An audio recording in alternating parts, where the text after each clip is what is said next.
Wow, my suit was brown until I sat down. Now I'm 100% like Michael Landon in the, what was that show? Angels? Highway to Heaven, I feel like.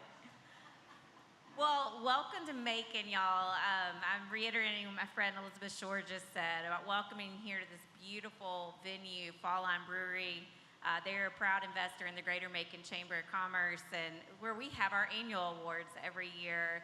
And what I love is that we can bring the business to the brewery in so many different ways, including the fact that we're actually having a business summit, technically where beer is made. So this is a good day to be in Macon-Bibb County. I also just want to thank the Georgia Chamber for choosing Macon today to have this summit. Y'all have the Choose Macon bags. That's one of our chamber initiatives. But we're just so glad y'all are all here, and you can see a little bit of our local flavor by being here. It's great to join y'all, and I love seeing all the chamber presidents in the room today. So with that said, we're going to get right into this because we also know that we're between y'all and lunch. I have some very familiar faces up here. One just happens to be my board chair, so let's make sure I do a good job at that. Christy Kovac, president of Sheridan Construction. The other one's also on my board, but also a longtime friend, Jimmy Puckett. He is the founder and CEO of SPINEN. And then I have a new friend today with Sam, and I was welcoming him to Macon, and then he let me know he grew up right down the road in Warner Robins. So we have Central Georgia all the way in the house today. So welcome home, welcome back. With that said, Sam, I'll start with you. If you could introduce yourself and briefly share the story behind your business, what you do, and what inspired you to start or lead it. I'm Sam Gude. I'm the CEO of Gude Management Group. We're a construction management and engineering firm. We've got 70 employees. We work all across the U.S. We manage about $1 billion in construction each year, and that number's growing.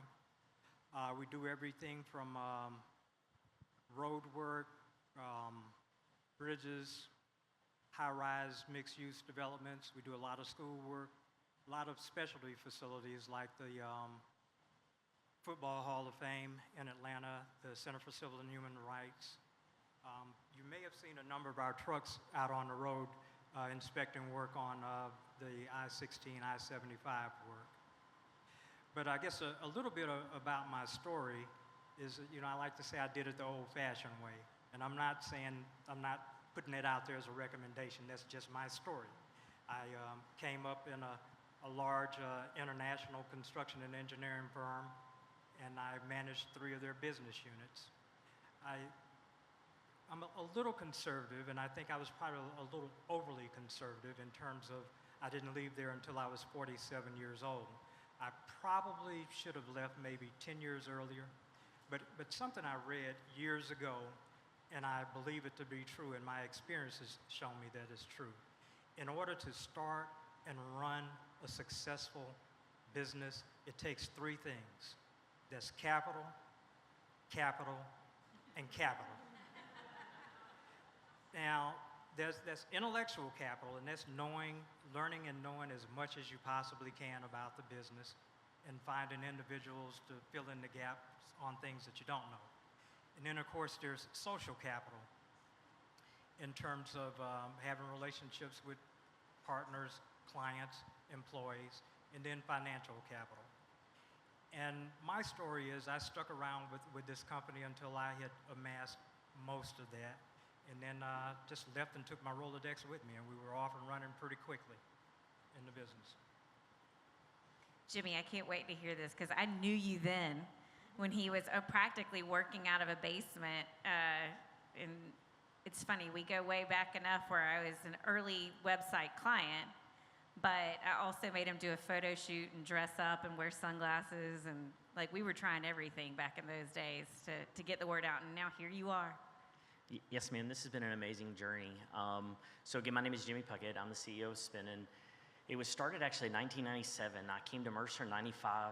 I'm the son of a bivocational Baptist preacher. My dad said, hey, you get to go to the school half price. You should check it out. We're not from the area. Now I've lived here over half my life, so I guess I'm kind of from the area. We live out on a farm in Culloden. I don't know if y'all know where Culloden is, but it's middle of nowhere. It's awesome. Anyhow, so I've been very, very blessed, very fortunate.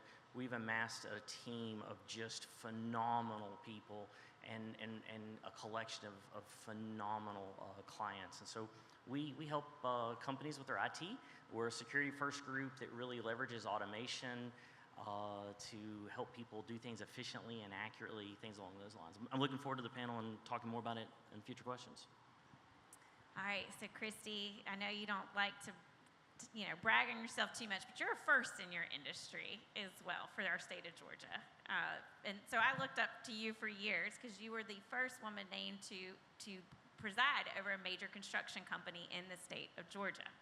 And here you are looking back. I feel like this is the elders, but none of y'all are old enough to be the elders panel to look back, but there's so much to look back on. So tell us a little bit about your story.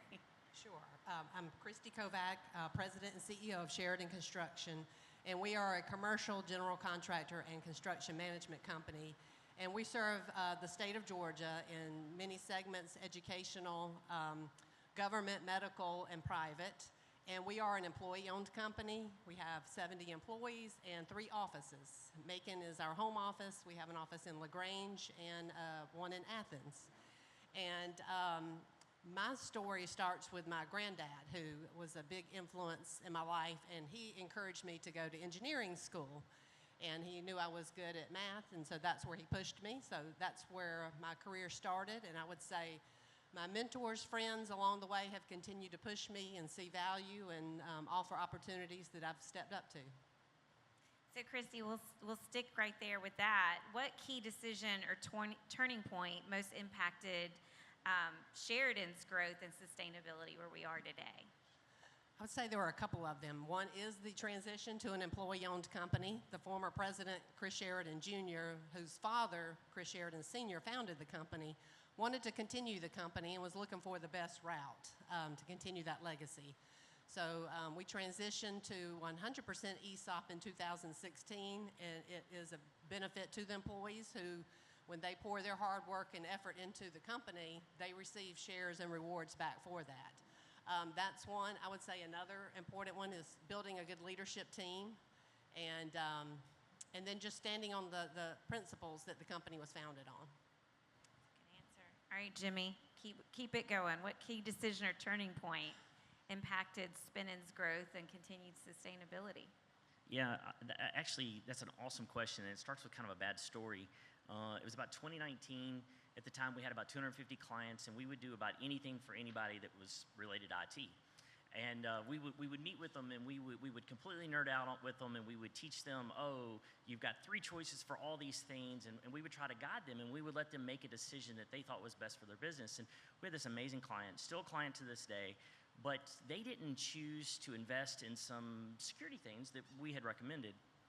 And unfortunately, a bad actor got in the middle of an email, tricked a law clerk into doing something, and they wired off about $200,000. And this just that sinking moment you all just had, I had it, except for I was afraid I was going to write the check. And so later on, I was meeting with that person. They were like, Jimmy, why didn't you make me do these other things? And at first, I was kind of taken back. Make you? Like, you're an adult. I told you what to do. But I kept reflecting on that, and I was like, are we doing these people a service by nerding out on them, or are we better off to really figure out what they need and just kind of force that position? And so the single most transformational thing that happened in our business is in 2019, 2020, we made this decision to hyper standardize. During the 3-year stint, we actually transitioned off almost 70% of our clients. We work with about 1/3 the clients today that we did. Our company's twice the size it was. But by doing that, it allowed our team to really become experts in these tools. It allowed us to really focus on outcomes. We now spend the most amount of time with the fewest amount of customers. And by having that collection of standardization, it afforded us the opportunity to do a lot of things with automation. We have full-time automators that streamline things for us. Matter of fact, 20% of all billable time last year was done via automation. And we see that growing and growing as the future comes forward. But there's a book called The Pumpkin Plan by Mike Michalowicz. If you have not read that book, I highly recommend that book. It is a phenomenal book. And so that would be the single most transformational is hyper-standardization, knowing who your clients are, knowing what you're good at, and sticking to that. Jimmy and I are big Mike fans on this, and watching him make that transition, not only has it been great for SPINEN, and of course our chamber is a client who's been able to experience this, but seeing you get super excited about it has been really fun, and to see how you keep evolving with that. So Sam, what about you? What was that turning point that most impacted this business growth and sustainability since you were later in life with this? So I'd say there were two turning points that really impacted the growth of the company. And with me, you're going to hear a reoccurring theme. You're probably going to get tired of it, but capital, capital, and capital. So we started the company in 2005. But somewhere around the second year, we had already got up to like over 20 employees, and we were doing about a couple of million in fees and what have you. But we kind of ran into a wall, and we knew we needed to do something different. So brought in more partners. Me, it just started off as a sole owner, but brought in partners and some key employees. Someone actually to be president of the business, 2 senior VPs, and some other partners. Fast forward to 2023, we actually went to a Wall Street investment bank, which is a whole nother thing, and I could talk about that all day long. But that absolutely, so I guess 2 things. So with the first point, we grew, we probably tripled in size over that period. And since we took in the money from the Wall Street investment bank a little less than 2 years ago, we've already grown by 50%. And I'll tell you right now, as I'm now 67, so I'm thinking, of course, you want to start with an end in mind. You got to start with your exit strategy. So right now we're talking to private equity firms and what have you, but capital, and capital, no question, major turning point. We like this theme. I don't think anyone here is going to disagree with this theme on there. So with that, Sam, what's one hard-earned lesson you wish you had known earlier in this entrepreneurial journey? Wow. Capital, capital, capital. Hey, do not undervalue your business. In particular, when you're in the early startup phases. In that early first 2 years when I brought in those initial partners, I absolutely undervalued the business, and I paid a heavy premium to buy them out when I was restructuring the company. So whatever you do, don't undervalue your business. It took me, it took me about 3-4 painful years to buy them out and restructure the company, and that was all because I undervalued it to begin with and let them in too cheap.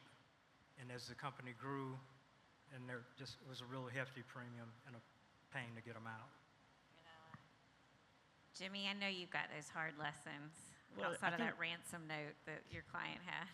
Yeah, but I think the biggest lesson for me in this situation was realizing that as an entrepreneur, we see things differently, and we assume that everybody is able to see the dots being connected as we do. And so we would have these meetings, and I would wave my arms, and I'd get excited, and everybody in the room would be excited, and they'd be like, yeah, we're going to go do that thing. And then 3 months later, we'd get back together, and we'd check on the status, and I'd realize that they didn't really understand my vision. And it was really frustrating, actually. I'm like, why didn't you speak up? And they're like, why didn't you tell me better? And so there was this friction, and it completely held us back. And so in that journey, there's a process called EOS, stands for Entrepreneurial Operating Systems. Phenomenal. It's not a bunch of rocket science, just a collection of tools that you can get everybody working together. And I think when we implemented EOS and realizing how to get these crazy ideas that we have as entrepreneurs encapsulated in something that can be digested and understood by those around us so that they can actually execute and meet these goals and meet these visions has been one of the strongest lessons that I had, because I think we were most held back by my inability to lead the company in the early days because I couldn't effectively get everybody on the same page. So knowing that we just see things differently, I think that was the single largest lesson, because I just took it for granted that everybody saw it like we did. Knowing to see things differently. Sam, are you on do you do an EOS system? I know Christy does with Sheridan Construction. Does anybody know what we're talking about when we say EOS? And here, and as our chamber, we do a modified version of it as well, and it is something exactly what you're saying that we're seeing happen.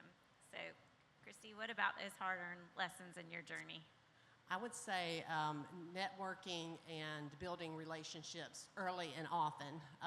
Being an engineer, introvert, I came out and started my career on the cost estimating side. So I enjoyed being in the office estimating the cost of the buildings and got really good at that, mastered that. But what I wasn't working on at the same time was getting to know people, building those friendships, relationships. So I was a little bit late starter in that. And now you're chair of the chamber. We make you get out there with everything. So, Christy, how do you stay resilient and motivated during these challenging times? And I'd say motivating the team as well. And what advice do you have for other businesses who face setbacks? I would say take a deep breath and one step at a time. When I was thinking about this, reminded of a meeting that Jessica facilitated for some of our employees, and one of her questions was, what's your get to work song? And mine is Whatever It Takes by Imagine Dragons. And so I'll turn that up loudly on my 7-minute drive to the office, and that's my mindset, is whatever it takes to do a good job that day, that's what's on my mind. Adding it to the playlist. Jimmy? Yeah, as entrepreneurs, there are times that we feel like we're on top of the world, and then there are days that we feel like the world is on top of us. And I'm going to reference a lot of books, but there's a book called The Gap and the Gain. I don't know if y'all have read that book, but it's amazing. And I think as entrepreneurs, we see this vision, this plan, and we're constantly measuring ourselves how close we're getting to that. And so we're constantly staring at this gap of not making it to where we're headed, but we should be looking back at what we've actually gained. And the lessons in that book and leveraging some of the mindset and the thoughts of that process has been super, super important. So The Gap and the Gain, if you've not studied that book, I would highly, highly recommend it. You got any lessons for us on from challenging times in your entrepreneurial journey? Sure. I'd say two things. One, always be on ready. And second, know when to make a pivot. I mean, that is very difficult to do as an entrepreneur, but know when to make a pivot. And by that, I mean, as it relates to our business, we do lots of different types of work across the private sector, lots of different types of work across the public sector.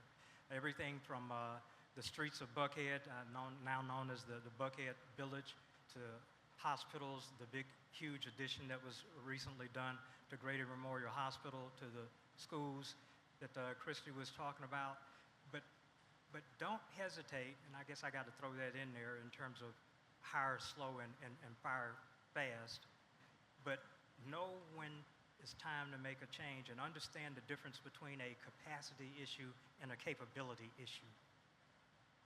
Make a pivot. Know when to make a pivot. I love that. I love what Jimmy also alluded to on the entrepreneurial journey. As a recovering entrepreneur myself, Sarah Blakely once posted, and I couldn't believe this billionaire who'd just been named to Forbes posted that the journey is one day you're in the plane and it's like the greatest thing ever and you're on top of the world, and then within the very next day you're like going down, help me, and then it's right back up again. And that is the everyday. So you've all alluded to your teams. So, Sam, what strategies have helped you build strong teams, company culture, or community connections? We've always had a very, very heavy focus on HR. From day one, when I started the company, which a number of people might see this as odd. I mean, you're just getting started and you're concentrating on having a really robust HR platform. But that was the focus of the company. We wanted to be sure that we had one of the very best benefits package, even to compete with Fortune 100, Fortune 500 companies. So we've always focused on our people, and what's in it for you. And we put that out there first. And then the other thing is you have to have alignment. So you need to have strong systems and procedures. And so we're constantly updating and upgrading our systems and procedures so that we maintain that alignment. For sure. So Jimmy, what about you with the SPINEN team, company culture, or these community connections? Yeah, that's a great question. I can remember many years ago, there were three of us, two of us actually. It was me and another guy. Matter of fact, he was our waiter. My wife and I was out to dinner. I had just started SPINEN, and we were sitting there, and I was telling her, I was like, I think we need to hire somebody. And you got to put this a little bit more in context. I had been married at this point, about a year, but I'd been married about 6 months. I was working full-time at Mercer, and I decided to go out full-time, and my father-in-law was like, are you sure about this? Oh, yeah, it's great. So anyway, we're sitting there, actually at Charlie's before it shut down. We're sitting there, my wife and I are talking. I was like, I think I need to hire someone. And she was like, she's nervous, and this guy was waiting on me, and I loved his attitude. And I'm like, who are you? What are you doing? He's like, oh, I'm going to Mercer. I'm studying technology. And I'm like, I want to hire you. And he was like, well, I'm leaving for Christmas break tomorrow and to go see my family. I'm like, well, come meet me. So we met the next morning. He told me how much he was making in tips and stuff, and I was like, I think I can meet that. And so anyhow, backing into the story, having these right people and being able to work with them and identifying the right attitude inside the team is so important. Back on the EOS thing, there's a story called Right People, Right Seat, and there's another thing called Get It, Want It, and Having Capacity. And so making sure that you've got the right people, they're in the right spot, that you as the visionary are appropriately getting the information off to them, and then delegating those around you to get the things done is so instrumental. There's another book I'm a reference called Who Not How. If y'all have not read that book, I would also highly recommend that one. All right, Christy, and you alluded to teamwork and the company culture. So what is that like at Sheridan? Yes, I want to touch on culture and then come back to connections. But I mentioned our founding principles, and there are three. Taking care of the employees, the people who do the work, the people we work for, and in our case, that's our clients and architects, engineers, our trade partners, and then taking care of the community from where the work comes. And so our culture builds from this, and we instill that by telling stories from our nearly 80-year history that support that.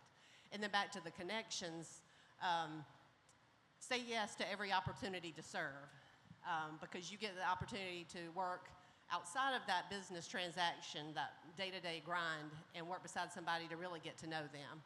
And as the more you network, the bigger your circle gets, the smaller the world feels. And I've got a great example right here with Sam. I'd never met him, but my brother-in-law does some work with him. And so when we were on a virtual meeting recently preparing for this panel, it was Tiffany asked, do you know each other? And I said, well, he doesn't know it, but yes, I do.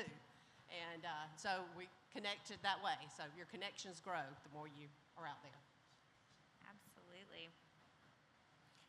Christy, staying with that, you also mentioned mentorship, but where has mentorship, networking, or support from other small business resources played into the Sheridan success? I would say in sharing lessons learned, best practices, benchmarking. If you're in an industry with someone else who will share with you, all those are great ways to share. Jimmy, same question. I'm going to get you to hold your mic up a little bit Oh, closer. hold my mic up closer? Yep. Sorry. There you go.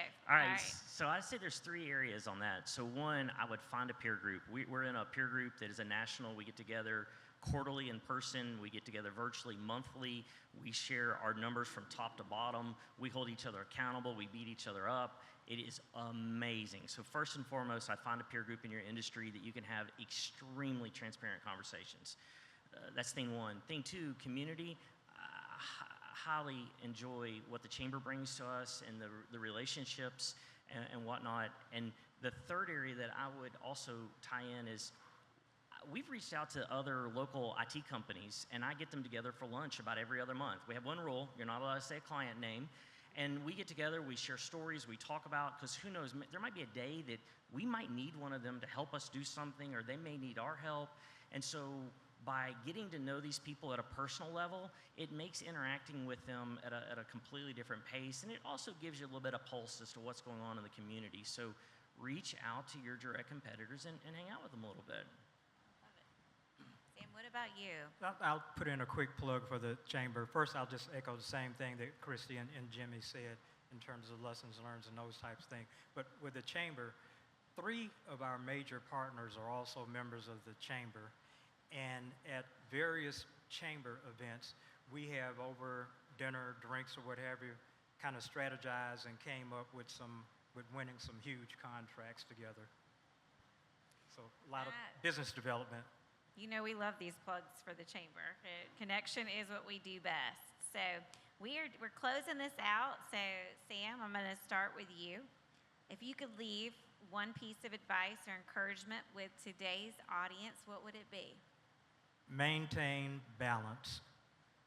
I don't have to tell you all, running a small business is tough as hell, and it wears on you.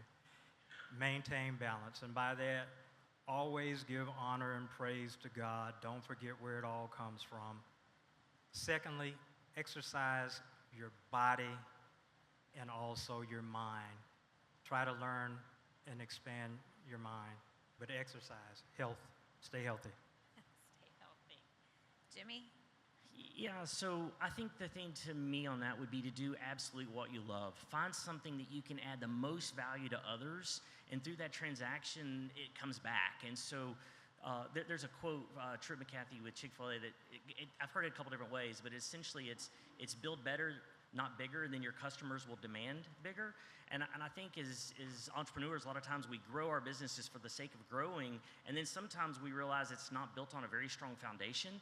And so by hyper-focusing on making sure that you're doing the best thing, that you're adding the most value to those clients, then all of a sudden you kind of wake up one day and you have no choice but to get bigger and for the business to grow. And so that would be my stay true to what you really enjoy and focus on that. Madam Chair? Yes, I would say use your resources, the chamber resource, other organizations, and then be a resource to others. Be a resource. Great. Y'all give it up for these incredible entrepreneurs and business leaders.